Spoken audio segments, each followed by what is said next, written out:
नमः हरे हराये नमः। हरे कृष्णा जी, आप सबका बहुत बहुत स्वागत है। मंगलाचरण आरंभ करते हैं। ओम नमो भगवते वासुदेवाय। ओम ज्ञानतिमिरान्धस्य ज्ञानाञ्जनशलाकया चक्षुरुन्मीलितं येन तस्मै श्रीगुरवे नमः। नमः ओम विष्णुपादाय कृष्णप्रेष्ठाय भूतले श्रीमते भक्तिवेदांत स्वामिनिति नामिने। नमस्ते सारस्वते देवे गौरवाणी प्रचारिणे निर्विशेष शून्यवादी पाश्चात्य देश तारिणे। जय श्री कृष्ण चैतन्य प्रभु नित्यानंद श्री अद्वैत गदाधर श्रीवासादि गौर भक्त वृंद। हरे कृष्ण कृष्ण कृष्ण हरे हरे, हरे राम राम राम हरे हरे। कार्पण्यदोषोपहत स्वभावः पृच्छामि त्वां धर्मसम्मूढचेताः। यच्छ्रेयस्या निश्चितं ब्रूहि तन्मे शिष्यस्ते अहं शाधि मां त्वां प्रपन्नम्। भगवद गीता अध्याय 4 श्लोक नंबर 4 आरंभ करते हैं। व्रजेश्वरी जी, आप पढ़ेंगे संस्कृत। हरे कृष्ण। अर्जुन उवाच अपरं भवतो जन्म परं जन्म विवस्वतः कथम् एतद्विजानीयाम् त्वं आदौ प्रोक्तवानिति। हरे कृष्ण। हरे कृष्ण। अर्जुनः उवाच, अर्जुन ने कहा, अपरम अर्वाचीन कनिष्ठ, भवतः आपका जन्म जन्म, परम श्रेष्ठ ज्येष्ठ, जन्म जन्म, विवस्वतः सूर्य देव का, कथम कैसे, एतत् यह, विजानीयाम मैं समझू, त्वम तुमने, आदौ आरंभ में, प्रोक्तवान उपदेश दिया, इति इस प्रकार। अर्जुन ने कहा, सूर्य देव विवस्वान आपसे पहले हो चुके ज्येष्ठ है, तो फिर मैं कैसे समझूं कि प्रारंभ में भी आपने उन्हें इस विद्या का उपदेश दिया था। हरे कृष्ण जी। भगवद गीता बहुत अद्भुत है। भगवान श्री कृष्ण की वाणी से भी हमको प्रेरणा मिलती है, साथ में भी अर्जुन का जो पूछने का तरीका है वह भी हमको बहुत शिक्षा देता है। तो अर्जुन ने सुना ध्यान से कि भगवान क्या बोल रहे हैं, और जब बोला कि मैंने यह विज्ञान सूर्य देव को सबसे पहले बताया, तो अर्जुन ने प्रतीक्षा करा। 2-3 श्लोक और हो गए और देखा कि अभी तक भगवान ने अभी प्रश्न का उत्तर नहीं दिया, तो यहाँ पर अर्जुन प्रश्न करते हैं और प्रश्न करने का तरीका बहुत अद्भुत है। उसमें ये नहीं बोला कि मैं ये कैसे मानूं कि आपने किया है, या फिर वो ऐसा नहीं सोचे कि भाई भगवान कुछ भी बोले जा रहे हैं, या फिर भगवान की वाणी की उपेक्षा करा। बहुत ध्यान से इस तरीके से प्रश्न किया कि भगवान में कोई संदेह नहीं रखा, कुछ कमी है तो मुझ में है, और इसीलिए बोला कथम एतद विजानीयाम, मैं कैसे समझूं, आप कृपा करके मुझको समझाइए कि आप जो बोल रहे हैं कि आपने सूर्य को ज्ञान बहुत पहले दिया, पर मेरी दृष्टि में तो ऐसा लगता है आपका जन्म तो अभी हुआ है और सूर्य का जन्म बहुत पहले हो चुका है। तो जब भी हमको कोई प्रश्न करना है तो हमें अपने ऊपर कमी बताना है। जैसे मेरी बुद्धि कम है, मेरे को समझ में नहीं आया, आप कृपा करके वापस समझाइए। और इस तरीके से प्रश्न रखने का बहुत उत्तम तरीका हमको अर्जुन से देखने को मिलता है। साथ में भी एक बहुत बड़ी बात जो हमें देखने को मिलता है वह यह है, प्रश्न करना चाहिए। कई लोग हो गए जो शास्त्रों को काल्पनिक समझते हैं या फिर बहुत अंधविश्वास के हिसाब से चलते हैं, जो लिख दिया है बस वो फाइनल है। पर जब हम अर्जुन के चरित्र को देखते हैं तो हमको पता चलता है कि अगर हमको कोई बात समझ में नहीं आई तो वापस प्रश्न करना चाहिए। और हमारे सभी शास्त्र, पुराण, उपनिषद, जो हमारे इतिहास हुए, उन सब में हम देखते हैं कि तरह तरह के लोगों ने बहुत तरह के प्रश्न किए। तो प्रश्न करना है, अंधविश्वासी बन के हमको जीवन नहीं चलाना है। और इसीलिए भगवान ने हमको बुद्धि दी है, इंटेलिजेंस दिया है। अगर आपको कोई बात समझ में नहीं आ रहा तो हमको प्रश्न करना चाहिए। यहां तक कि साक्षात भगवान श्री कृष्ण कुछ बोल रहे हैं और अर्जुन क्या कर रहे हैं, उन पे प्रश्न कर रहे हैं। तो इससे हमको पता चलता है कि पहले के डिस्कशन कितना ट्रांसपेरेंट होते थे। और ऐसा नहीं है कि भगवान नाराज हो रहे हैं, अरे तुम मेरी बात पे भरोसा नहीं करते, ऐसा नहीं। भगवान ने बहुत ध्यान से प्रश्न को सुना और बहुत अच्छे तरीके से उत्तर दिया। तो हमारे सारे शास्त्र हमको प्रेरणा देते हैं कि हमको प्रश्न करना चाहिए। अगर कोई बात समझ में नहीं आई तो भक्तों से डिस्कस कीजिए, क्योंकि जितने भी प्रश्न है वो हमारे रास्ते में जो कांटे हैं वैसे हैं। उन कांटों को निकालेंगे तो हम बहुत आसानी से आगे बढ़ पाएंगे। पर अगर कोई प्रश्न मन में रह जाता है तो उसकी वजह से हम भक्ति को अच्छे से नहीं कर पाते। तो हमारे शास्त्र हमको प्रेरणा देते हैं कि हमको समय समय पर प्रश्न करना चाहिए। कोई लोग ऐसे होते, भी प्रभु जी ने बोला प्रश्न करना है तो कुछ भी फालतू प्रश्न कर लेते हैं। फालतू प्रश्न नहीं करना है, ऐसे प्रश्न करना है जिससे आपकी भक्ति आगे बढ़े। बहुत तरह के इधर उधर के प्रश्न होते हैं, तो हमको सोचना है इस प्रश्न के उत्तर से क्या हमारी भक्ति आगे बढ़ेगी या हम ऐसे ही पूछ रहे हैं। तो पहले उन प्रश्नों को महत्व दीजिए जो सीधा का सीधा प्रभाव डालता है हमारी भक्ति के ऊपर।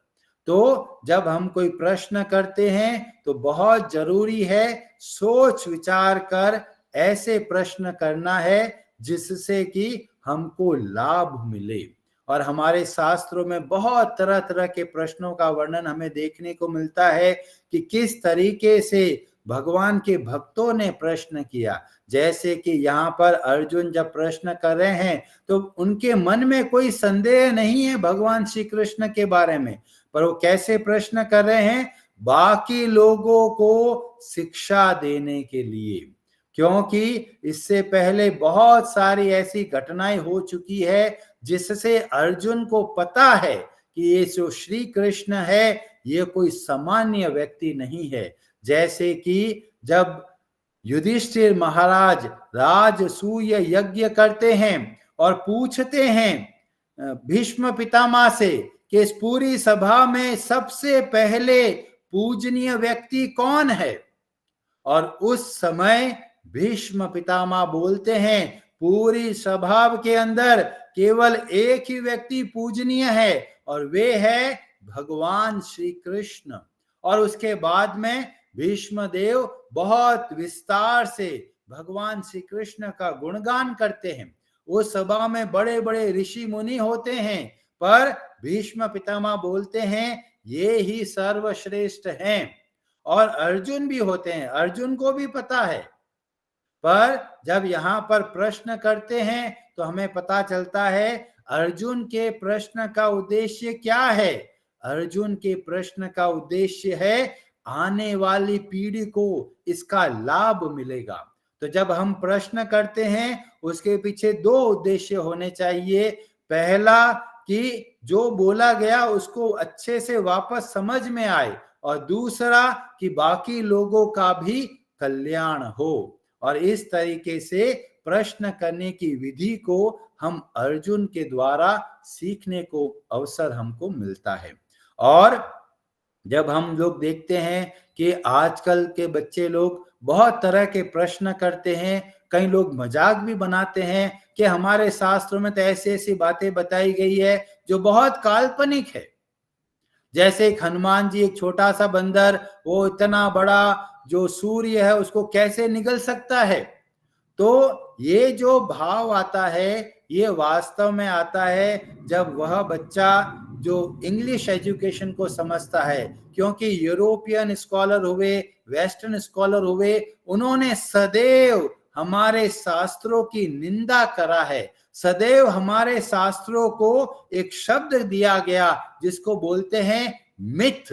मिथ का मतलब होता है काल्पनिक, और इसीलिए बहुत सारे लोग हमारे पौराणिक ग्रंथों को बोलते हैं माइथोलॉजी, पर ये माइथोलॉजी नहीं है, ये बहुत सूक्ष्म विज्ञान है। और इसलिए हमको ऐसे शास्त्रों को बहुत ध्यान से समझना है और समझकर अपने आप को मजबूत बनाना है, ताकि कल को कोई प्रश्न करता है तो हम सही तरीके से उत्तर दे सके। अंधविश्वास में चलेंगे तो हम अपने शास्त्रों का बहुत अनादर करेंगे। क्यों? अगर हम अंधविश्वासी बन जाएंगे तो बाकी लोग सोचेंगे ये पुराणों में तो ऐसी ही बातें बता दी गई है।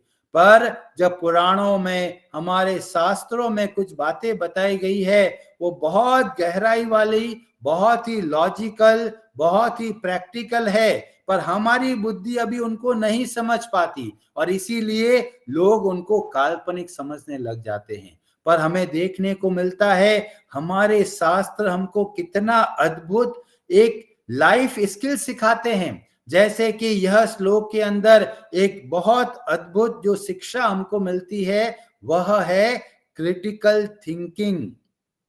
क्रिटिकल थिंकिंग बहुत आवश्यक है। जब हम, कोई एक व्यक्ति सारे बातों को देखता है, सोच विचारता है और यथा रूप में प्रश्न करता है, तब वास्तव के अंदर वह व्यक्ति अपनी जो एबिलिटी है, क्रिटिकल थिंकिंग है, उसका उपयोग करता है।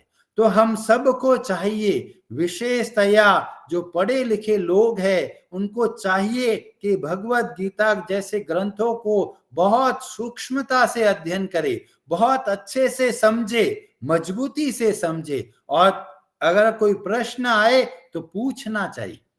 जैसे कई लोग बोलते हैं, अरे हमने तो भगवान को देखा नहीं है तो हमको भगवान को नहीं मानेंगे।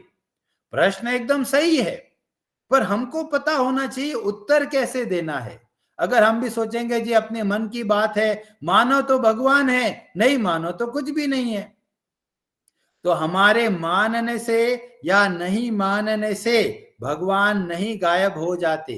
कोई बोलता है हमने सूर्य को देखा है, कई लोग बोलते हैं हमने सूर्य को नहीं देखा, तो इसका मतलब हमारे जो बिलीफ, हमारे जो विश्वास के आधार पर सूर्य देव नहीं रहते, जो है वो है।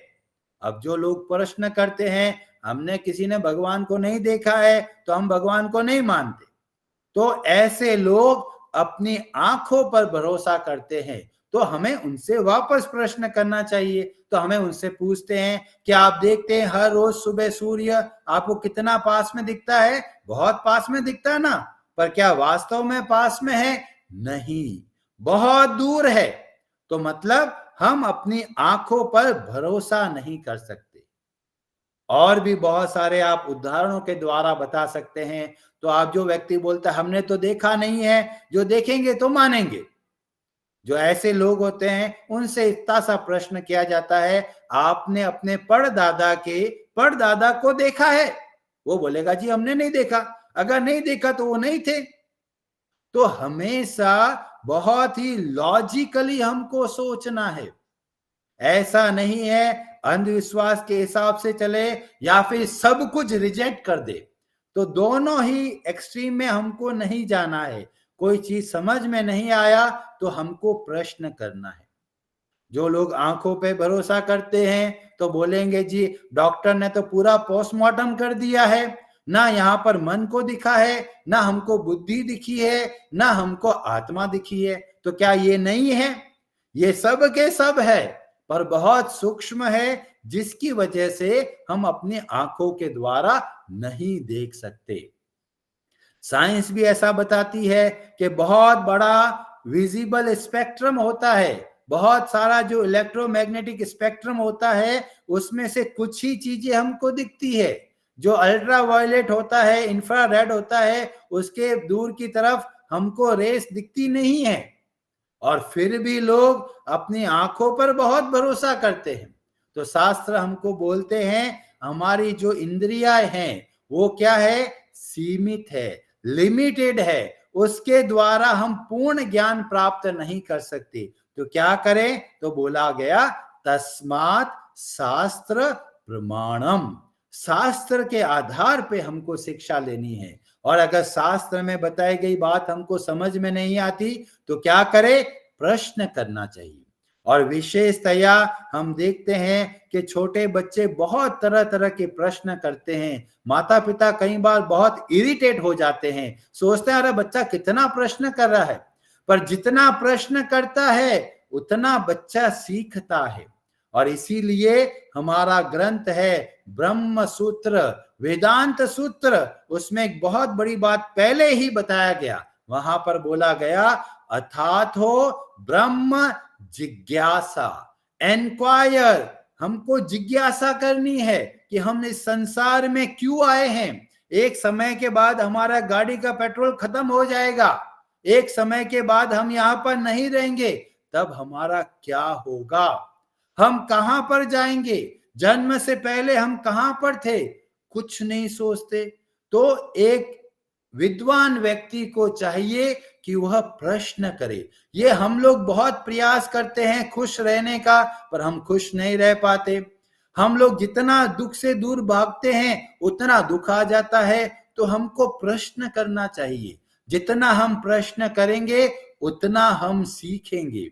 जो अपने नेशनल ज्योग्राफिक चैनल में लिखा होता है लीव क्यूरियस, हमको बार बार सोचना चाहिए ये ऐसा क्यों हो रहा है। जो जो जानवर होते हैं वो प्रश्न नहीं करते, पर मनुष्य के अंदर योग्यता दी गई, क्षमता दी गई प्रश्न करने की। और इसीलिए बिना अंधविश्वास के हमें सावधानी पूर्वक सोच विचार कर हमको समझना है। नई बात समझ में आई तो हमको प्रश्न करना चाहिए। चाहे आप रामायण उठाइए, चाहे महाभारत उठाइए, चाहे आप उपनिषद उठाइए, चाहे आप पुराण उठाइए, हर जगह पर हमको प्रश्न देखने को मिलता है।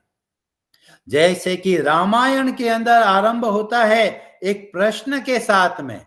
वाल्मीकि जी पूछते हैं अपने गुरु देवऋषि नारद जी से, क्या कोई ऐसा व्यक्ति है जो गुणवान है, जो कृतज्ञ है, और बहुत सारे गुणों का वर्णन करते हैं। और वहां पर जो देवऋषि नारद जी होते हैं फिर वो बताना आरंभ करते हैं कि ऐसे एक श्रेष्ठ व्यक्ति है और जिनका नाम है श्री राम। तो इस तरीके से हमारे शास्त्र हमको बताते हैं कि अपनी बुद्धि का उपयोग कीजिए, अंधविश्वास पर मत चलिए। बहुत सारे लोग तरह तरह की अंगूठियां पहन के चलते हैं, तरह तरह के कड़े पहन के चलते हैं, तरह तरह के ताबीज पहन के चलते हैं, सोचते हैं ये अंगूठी मेरा भाग्य का उदय करेगी, ये तोता मेरा भाग्य का उदय करेगा। ऐसे अंधविश्वासी जीवन को नहीं जीना है। कई लोग सोचते हैं अरे बिल्ली ने रास्ता काट दिया, आज तो कुछ गलत होने वाला है। ऐसे अंधविश्वासों में नहीं पड़ना है। शास्त्रों को अच्छे से समझिए, अच्छे से समझकर उसके हिसाब से जीवन में बदलाव लेके आइए। हरे कृष्णा जी, आप सबका बहुत बहुत धन्यवाद। आप में से किसी का कोई प्रश्न हो तो आप अपना हाथ खड़ा कर सकते हैं। और आज की कथा से आपको क्या शिक्षा मिली, अगर कुछ बताना चाहे तो आप बता सकते हैं।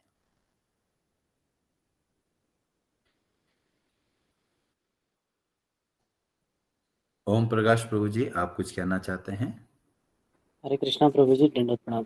आज की कथा से मतलब जो सीखने में आया कि प्रश्न कैसे करना है, ये एक बात ये हुआ प्रभु जी। और दूसरा कि अपने इंद्रियों पे भरोसा लोग करते हैं और भगवान है कि नहीं इस पे मतलब कहने का मतलब है प्रभु जी की फोन भी तो काम करता है, सबके हाथ में आजकल फोन रहता है, जो कि वो भी एक कोई रे होता है जिसे वो काम करता है, जो कि दिखता नहीं है। तो क्या ये नहीं है? है। ये सब समझना चाहिए और ऐसे प्रश्न नहीं करना चाहिए लोगों को। ये अक्सर देखने को मिलता है प्रभु जी की सीधे बोल देते हैं भगवान को दिखाओ, भगवान है नहीं है, कहाँ दिखते हैं, ऐसे बोल देते हैं। हरे कृष्णा प्रभु जी। हरे कृष्णा जी, बहुत बहुत धन्यवाद बताने के लिए। योगिता शर्मा जी, आप कुछ कहना चाहते हैं? हरे कृष्णा प्रभु जी। हरे कृष्णा जी। प्रभु जी, मेरे को ऐसा लगा कि आपने आज बहुत ही अच्छे से ना जो हमें समझाया है। ये क्वेश्चन बड़े जेन्युइन है जो लोग करते हैं, लेकिन हमें इसको ना हम आर्ग्यू नहीं कर पाते थे या इसको मतलब प्रॉपर्ली रिप्लाई नहीं कर पाते थे।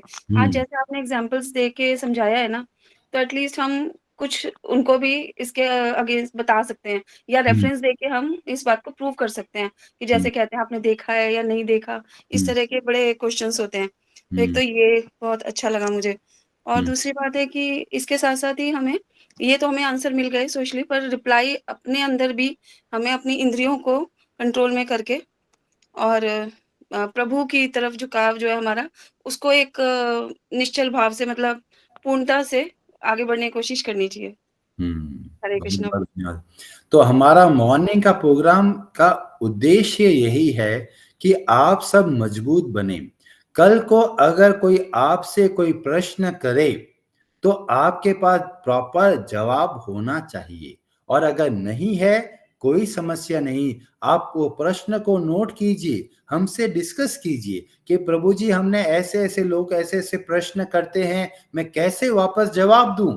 और इस तरीके से जब हम लोग डिस्कस करेंगे तो बहुत सारी ऐसी बातें हम आपको बता पाएंगे जो शास्त्रों के आधार पर है, जो बहुत लॉजिकल है, ताकि आप मजबूत बने और आप आगे चलकर और लोगों को शिक्षा दे पाए।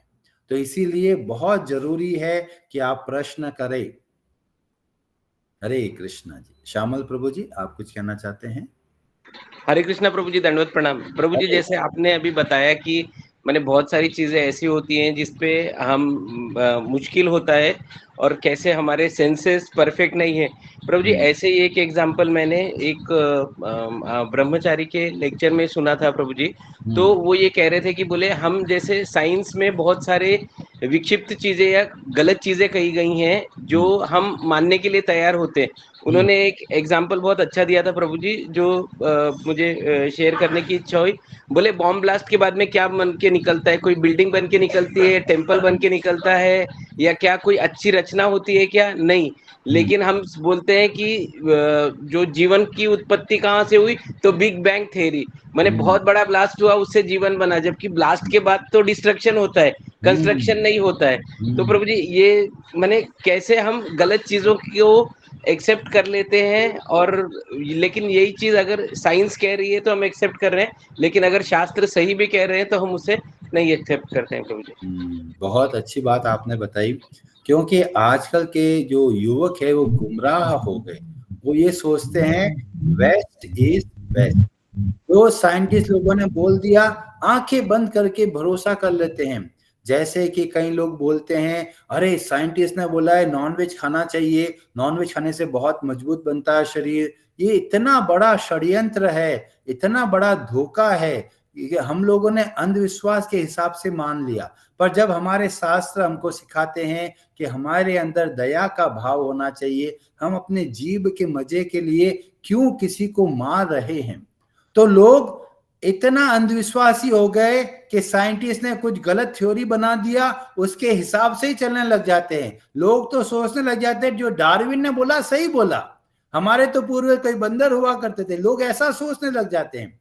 पर थोड़ा तो कॉमन सेंस लगाओ कि बंदर मनुष्य बन सकता है, तो क्या कोई स्त्री पुरुष बन सकता है या पुरुष स्त्री बन सकता है?